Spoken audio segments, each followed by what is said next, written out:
Hello guys, welcome to my channel Indian TV shows update.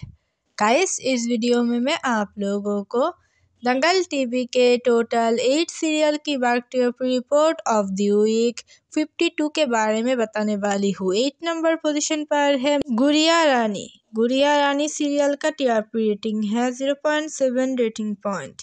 7 number position पर है तुलसी हमारी बड़ी सयानी। तुलसी हमारी बड़ी सयानी सीरियल का टीआरपी रेटिंग है 0.7 रेटिंग पॉइंट।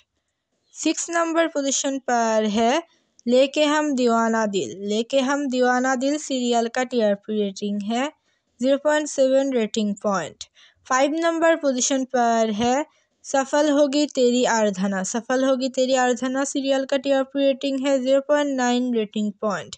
4 नंबर पोजीशन पर है प्रेम लीला। प्रेम लीला सीरियल का टीआरपी रेटिंग है 0.9 rating point. 3rd number position पर है गहना। गहना सीरियल का टीआरपी रेटिंग है 1.1 rating point. 2nd number position पर है मन अति सुंदर। मन अति सुंदर सीरियल का टीआरपी रेटिंग है 1.5 रेटिंग पॉइंट। और 1st नंबर पोजीशन पर है मन सुंदर। मन सुंदर सीरियल का टीआरपी रेटिंग है 1.5 रेटिंग पॉइंट। दंगल टीवी के ऑल सीरियल में से कौन सी सीरियल है आपकी फेवरेट, हमें कमेंट पर बताइए। Thanks for watching. Please subscribe my channel for more latest update.